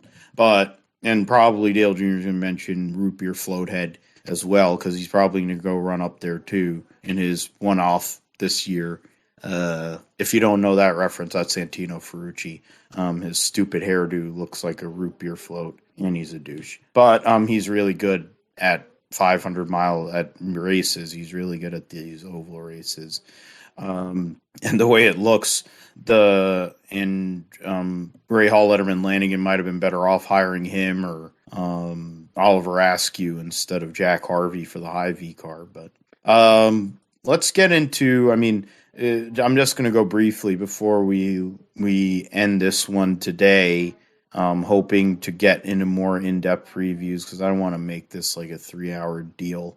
Talking to other people, it seems like that's not the deal, not the most ideal scenario. I don't want to keep everybody. Probably can start things a little earlier. Maybe we can go on later on in the week. But just for Formula One, Josh, of course, you can chime in accordingly. I mean, Verstappen, 3 wins in a row, 4 wins on the season, 6 points out of Leclerc, going to Leclerc's home in Monaco. He's had horrible luck at Monaco. He crashed a historic Ferrari due to a brake rotor failing, to add to his terrible luck there. Last year, he put it on pole and then crashed at the swimming pool complex. Couldn't even race. He needs to put one together this weekend to recover the points lead, but I have a hard time believing that that's going to happen. I think what we saw yesterday was the beginning of the end, at least until Mercedes is able to fully solve their issues that they've had, because George Russell has done a great job this year driving that car that's a piece of crap. And only be 11 points behind Sergio Perez for third in points.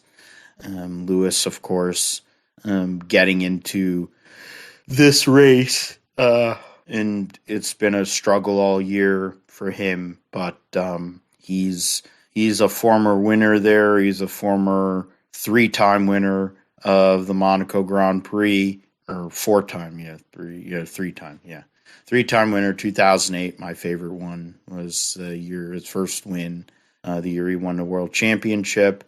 And he's also won in 16 and 19. Verstappen's only won this race once. Ricciardo, Vettel, Weber. Vettel's won this race twice. Weber won it twice.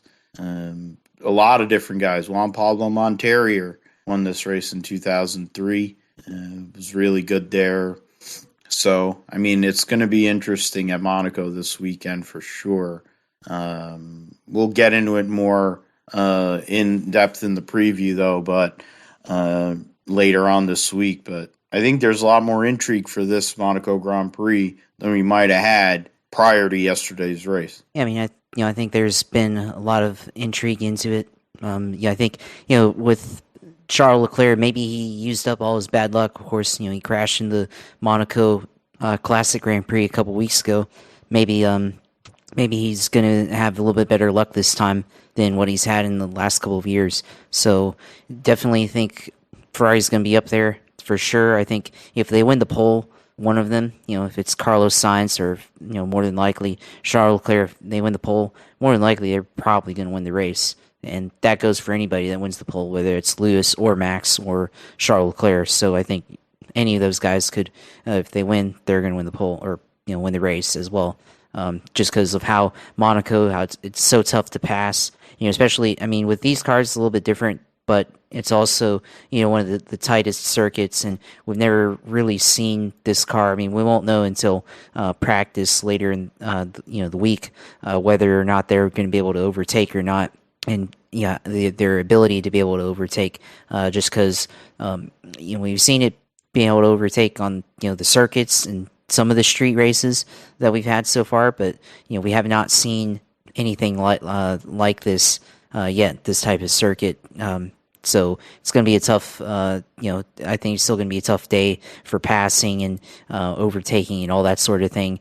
So if anything, it's going to come down to possibly pit strategy with if you're going to try to overtake. So it's going to come down to that. If Ferrari is able to execute the perfect pit strategy, then obviously they would win. And I think with Red Bull, as long as they give Max Verstappen a reliable car, he certainly has a chance at winning. And he's had struggles recently in qualifying, but he's been able to come back up and win races. And like we've seen the past couple of weeks, he's been able to win, and now he has the points lead. So I think I'm going to lean Ferrari here, but I think Red Bull definitely they have a chance, and of course, with Mercedes continuing to improve their cars, we could see George Russell or Lewis Hamilton be up there competing for a podium if they're not able to compete for a win. So it should be an interesting race there.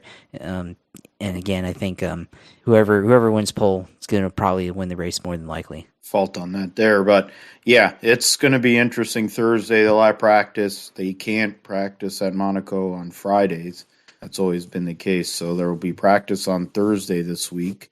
2 practice sessions. Of course, you'll have Formula 2 running, no Formula 3. They're taking basically a month and a half break or whatever or so before they go to the British Grand Prix. Not sure who else will be on the undercard there for Monaco, but we'll find out at least initially in terms of pace, 1 lap pace, what people have. I don't think the racing is going to be great because their cars are longer and wider than they've ever been. Now the downforce with the diffuser and all that. And porpoising isn't whatever. I don't think porpoising will be as big of a deal, essentially because the track is so small. Just to give a little pretense, subtext to it, kind of going like Spencer would, in depth into the stats now, thanks to Racing Reference on this. Since there hasn't been a winner outside of the top 3 qualifying spots in the Monaco Grand Prix since Olivier Panis's 1996 win, which of course is one of the craziest Formula 1 races ever, where I think only 4 cars finished were actually classified as finishing the race or some crap. There was like 8 total cars that were on the racetrack at the end of the 96 Monaco Grand Prix. Every top driver had a chance to win it, and they fell out or had something happen. Ended up being Panis's only win and the last win for Ligier. He started 14th that day. And in my life, basically, so in the last 37 years, only twice has somebody came from outside of the top 3. Alain Prost won in 1985, part of his 3 in a row, and 4 out of 5 that he had starting in 1984.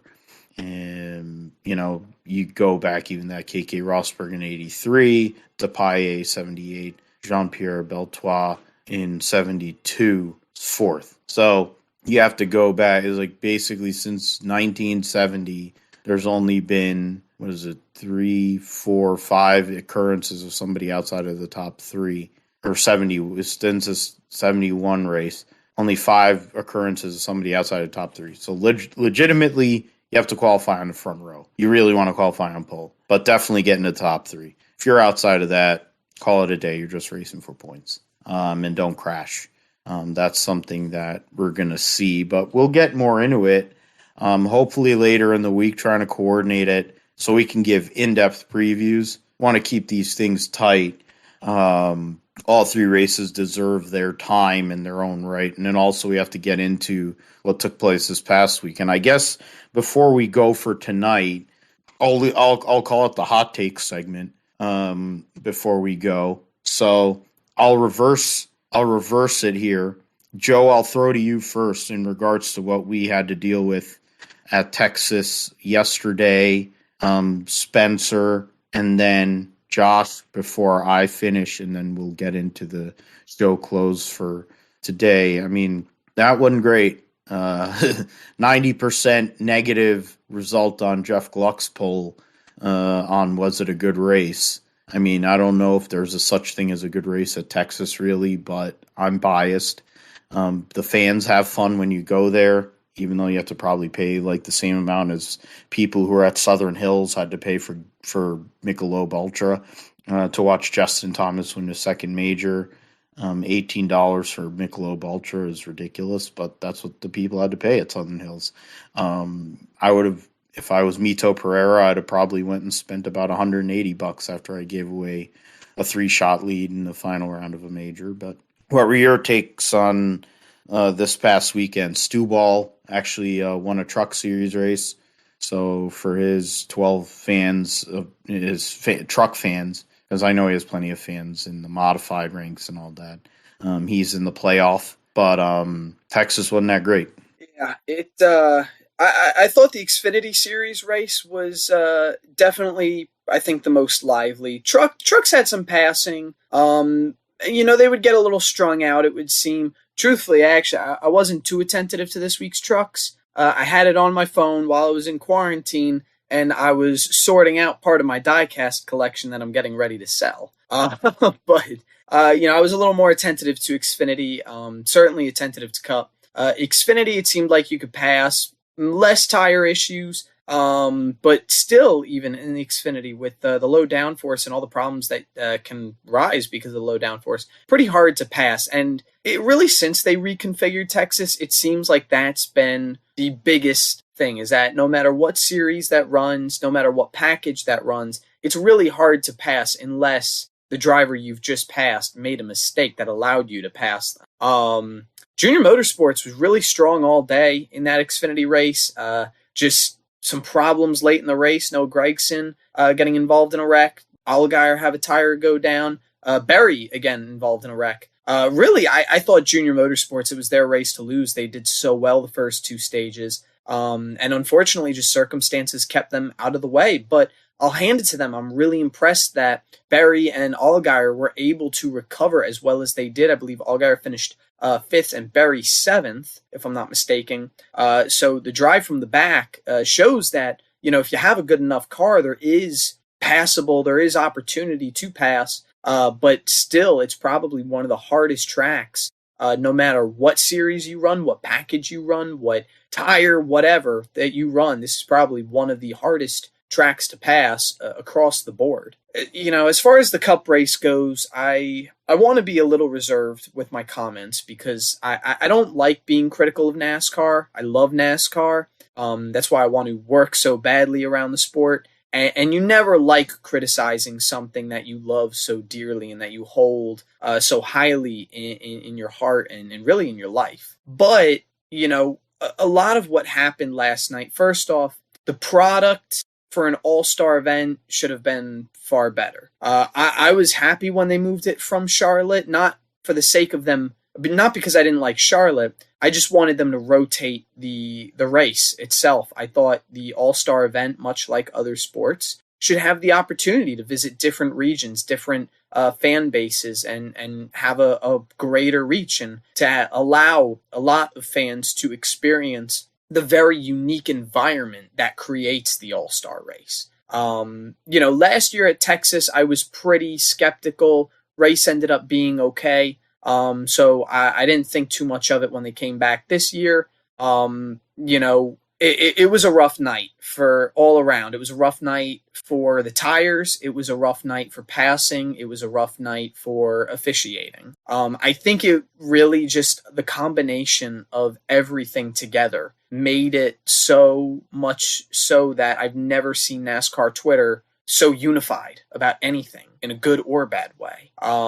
In fact, I'm surprised that 10% said it was a good race in that poll. I expected it to be less, based off of what I've read. Must have been all Blaney people. You know what? At the end of the race, the one thing I'll be outright critical about in this is that what NASCAR should have done, they should have had Blaney come down pit road. Don't even chance it. Have Blaney come down pit road, let the team put up the window net, and then let him resume the race from the position he had to pit from. It's the All-Star race. There's no points on the line. It wouldn't be the craziest thing we've ever seen in the All-Star race. In 2001, half the field crashed out on lap 1. There was rain, and NASCAR let them all put out backup cars. Dale Jr. will never let anybody forget that because he feels like after everybody else wrecked, he had the car to beat. And to this day, he still mentions how none of them had to go through tech before the race, before they resumed. But yeah, no, if anything, I think that would have been the proper call. I know that that's what a lot of the talk is around right now about the window net, the safety. Denny Hamlin had some comments after.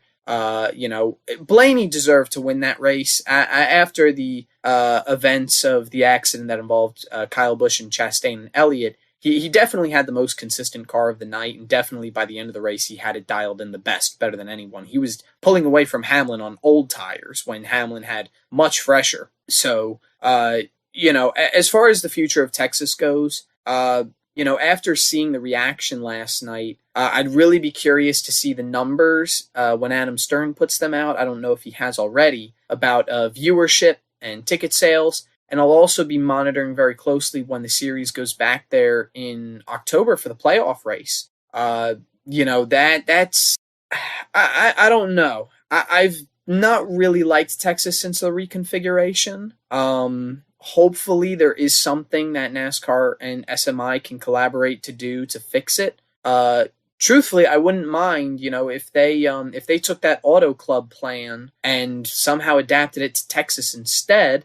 I know it's maybe not the most realistic idea. I wouldn't be opposed to it. I think right now Texas is probably the most likely track, if it were the fans' choice at least, to go, especially after last night. So, I'll kind of leave it at that because I don't want to get too critical, and I don't want to leave a sour taste in anybody's mouths who doesn't already have one. But certainly I hope that, if anything, NASCAR, the fans, SMI, Goodyear, everyone involved in any part of making the All-Star race what it was this year, I hope they can learn. I hope we can all learn. I hope we as fans can learn to maybe take it a little easier on NASCAR and maybe provide a little bit more creative insight, more ideas on what we want to have it fixed. In turn, hopefully, NASCAR, SMI, will take our word and let it have a little bit larger impact moving forward. Hopefully, Goodyear, whatever's happening with the tires the past few weeks, will have soon been remembered as an isolated issue. I don't know if that will be the case, but hopefully. And if anything, hopefully we can use all this information to learn moving forward for 2023. The schedule is not set in stone yet. The All-Star race is certainly not set in stone yet for 2023. And the tires, I don't know if they need to go back and redevelop them over the course of the off season or what. But despite all the negativity around the race, it actually may be healthy that we have a race that, in the eyes of the fans, was as poor as it was.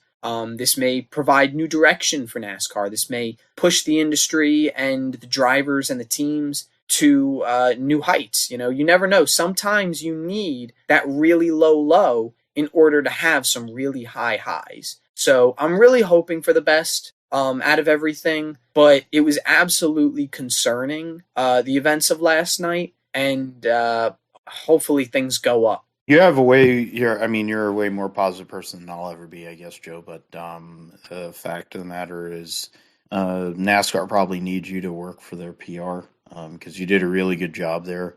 You did a better job than the Steves would do, or Scott Miller does, in regards to some of the totally farcical events that we saw yesterday there in general. I mean, I'm going to leave it. I don't want to go down that road. I'm trying to be a better person in that sense. I've already said plenty about Texas Motor Speedway, whether it's on this show, whether it's on Talking in Circles with Clayton, whether elsewhere. I've never been a fan when Goosage was around with all the crap that he did. Then they reconfigured it, I don't know how many different times, because they screwed it up. And now they have two different types of corners. They made it so that Indy cars can't even race there properly. And IndyCar was their best product, whether it was the IRL crap or even when IndyCar was able to run. It's I don't know. It's just crazy. But I mean, when it comes to the Indy 500, qualifying was amazing and intense. And I just want to go through the starting lineup. The front row for the Indianapolis 500 on Sunday: Scott Dixon with a 4-lap average of 234.046 miles an hour puts it on pole. His teammate and defending series champion Alex Palou finished runner-up finisher, of course, in last year's 500, second at 233.499. Rinus VeeKay gives Ed Carpenter Racing another front row start, 233.385. That seems to be the spot they get, because even when Spencer Pigot drove that car, he qualified third. Ed Carpenter starts fourth. He just got over 233 miles an hour average. Marcus Ericsson, Tony Kanaan round out the Fast Six. Tony Kanaan is one off in the American Legion #1 car. Pato Award, Felix Rosenquist, Roman Grosjean, so the two McLaren cars and the first Andretti car. Takuma Sato, who had been fast all week, hit the wall on his qualifying Fast 12 run, but still stayed in it. Was 10th, former two-time winner of the Indianapolis 500. Will Power, Jimmy Johnson is your top 12. David Malukas, the rookie driving for Dale Coyne Racing, who's had a rough year so far. Guy I picked for Rookie of the Year, has had a brutal start to the year. He will be starting 13th alongside Joseph Newgarden, who's trying to win the Indianapolis 500 to really solidify himself at Penske forever. Santino Ferrucci starts 15th. He's had a great career at the Indy 500, so he's driving for Brian Reinbold again this year. See what they can do there. Simon Pagenaud, former winner of this race, driving for Meyer Shank, is 16th. J.R. Hildebrand and Connor Daly make up, row 6. Row 7 will be rookie Callum Ilott, former winner Alexander Rossi and Green Rehal.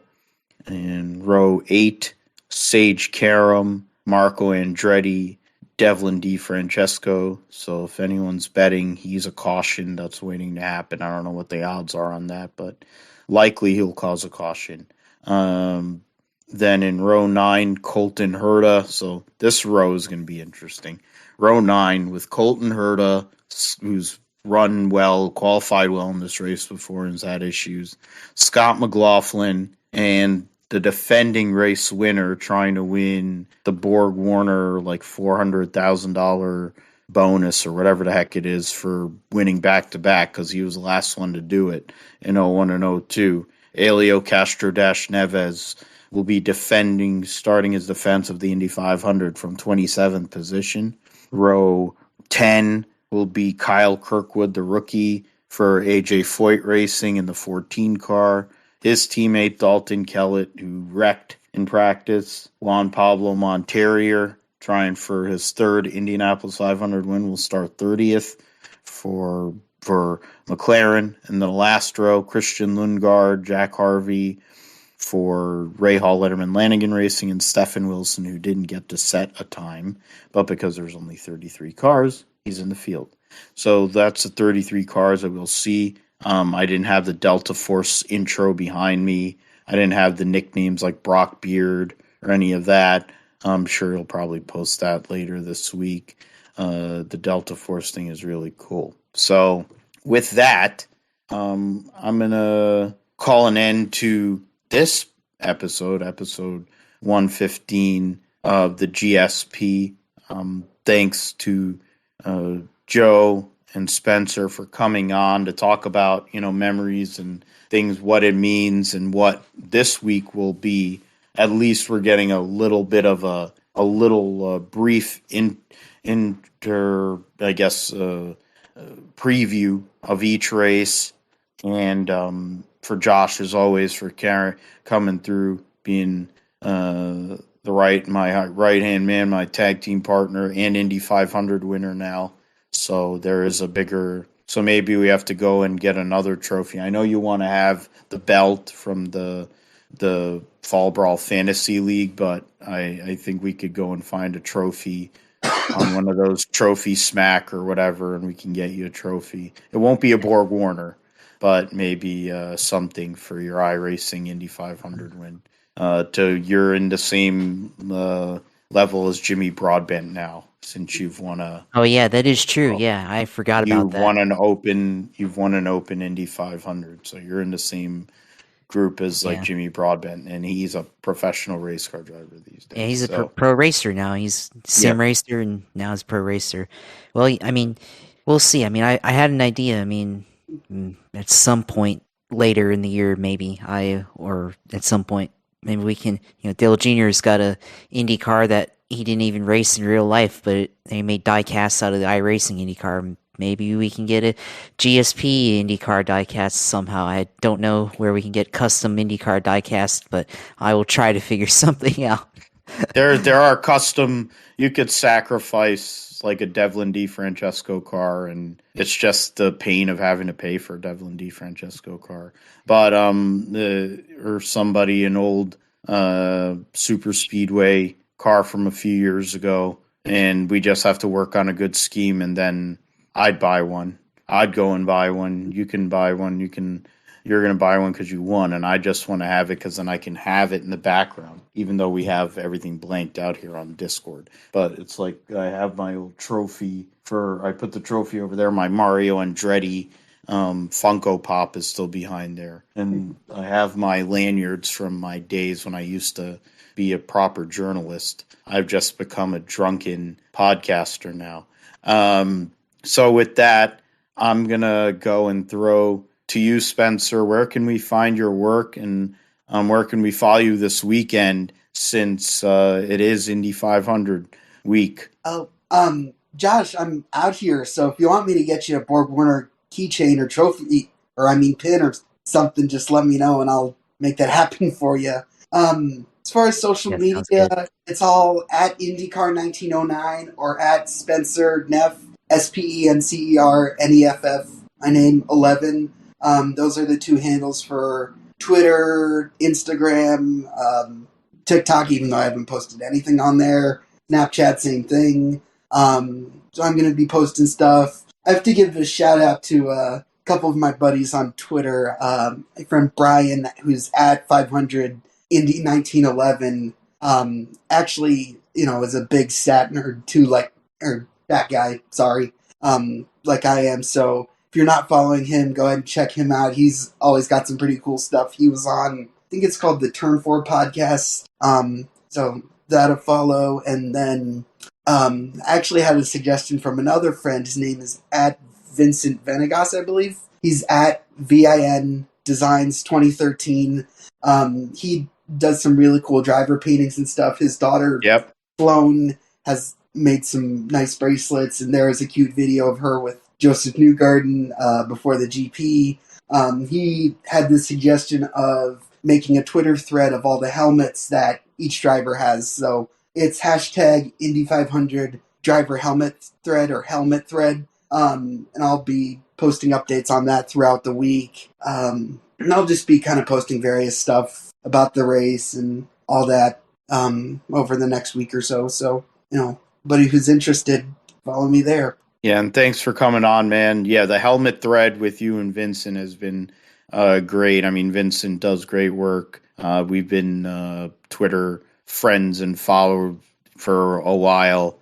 He is great at his work, and he's a great dad as well as being a great artist. So, and work, whatever, but he has a passion for IndyCar racing too.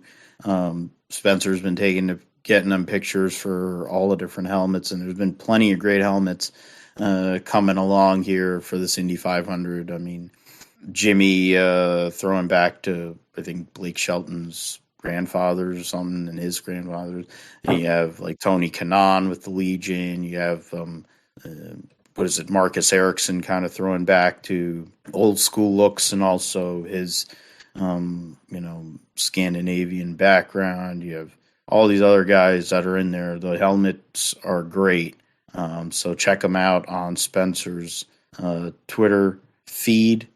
Joe, where can we follow you for your coverage of NASCAR? It's going to be a busy week, of course, not just the 600, which is the one that matters the most, but there'll be an Xfinity race, which used to have a hooligan race. That was one of the things I loved about the Charlotte Busch Series races back in the day. They used to have the hooligan race to make the back end of the show when they used to have a lot of cars. But the Alsco 300 will be taking place on Saturday. The Truck Series race will be on Friday. So a full weekend at Charlotte Motor Speedway for NASCAR. Where can we follow you? Where can we see your work? Sure. So head over to Twitter at Passero Jr. That's PASSERO JR. That's where I do all my tweeting, my stage point updates, my live reactions, pretty much my lifeline to connecting with everyone. You can also find my work on BeyondTheFlag.com. just yesterday before the All-Star race, we published one of my newest articles. It's a mock-up schedule for 2023 that a lot of people have already told me I made some wrong decisions and I made some right decisions. So some people seem to be pretty heated about it. Others seem to really like it. So head on over, check it out. Let me know what you think. Tweet me at Passero Jr. I don't get many tweets back, so I will reply if I see it.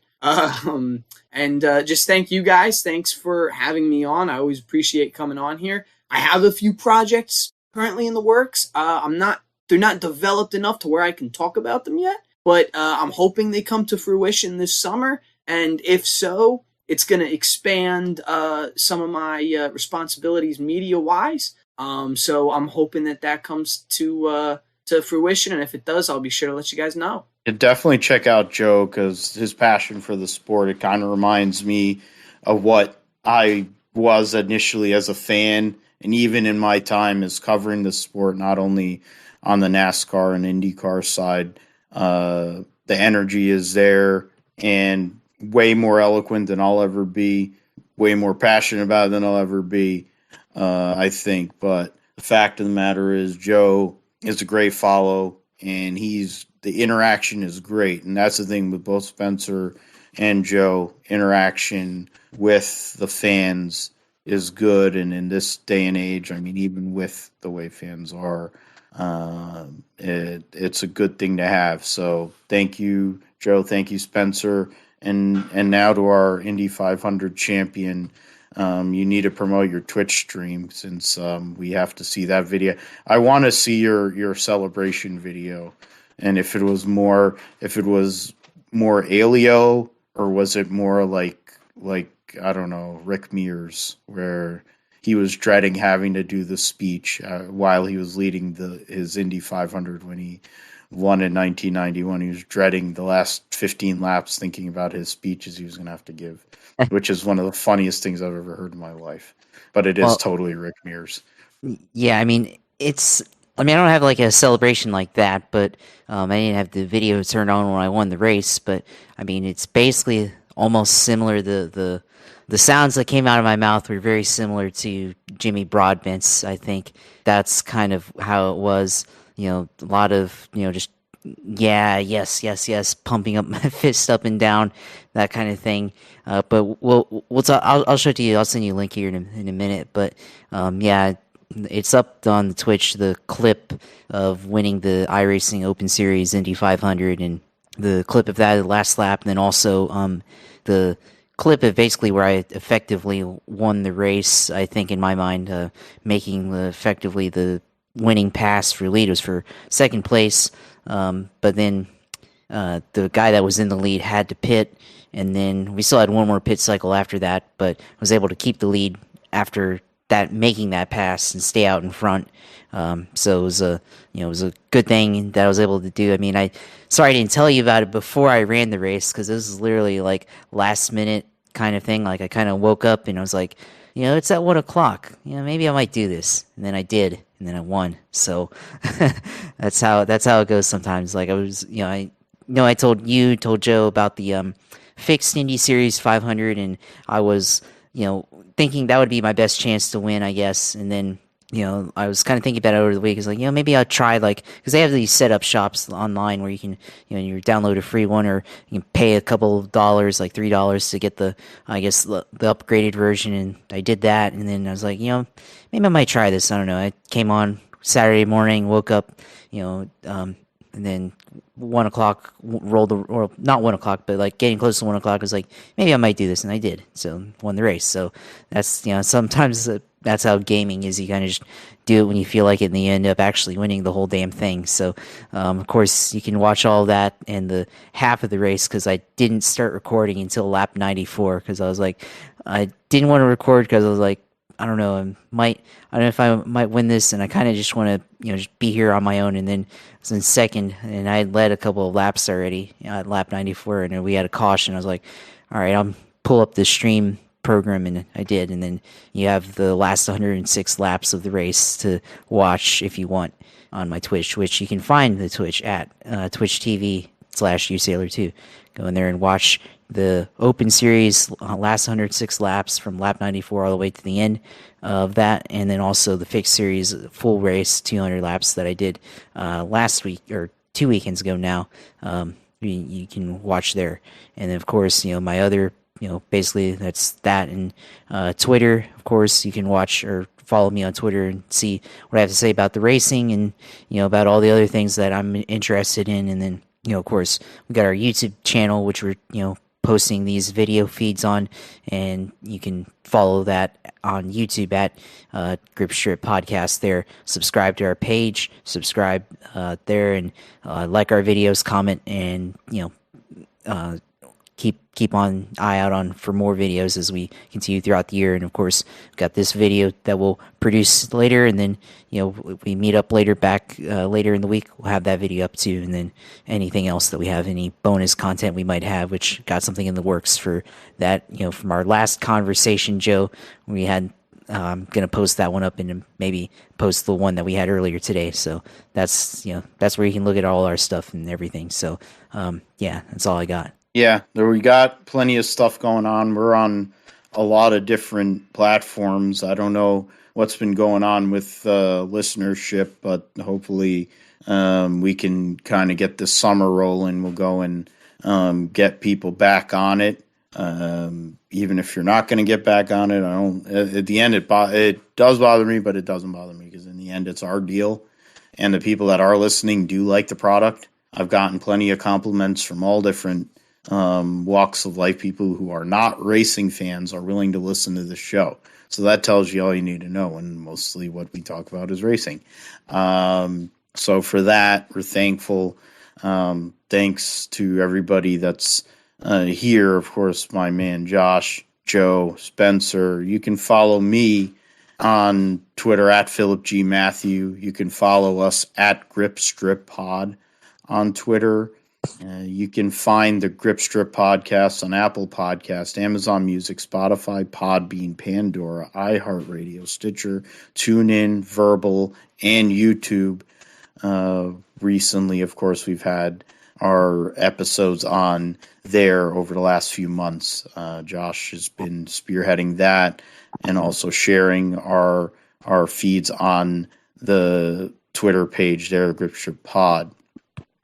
So with that, episode 115 is complete. We'll be back later in the week for episode 116 to preview the Monaco Grand Prix, the Indianapolis 500, Coca-Cola 600, kind of get a brief recap of the races that took place this past weekend and get into anything else that'll be going on this coming weekend and last weekend in episode 116. So with that, we thank you for listening or watching the Grip Strip Podcast, and we'll see you around later in the week. Take care.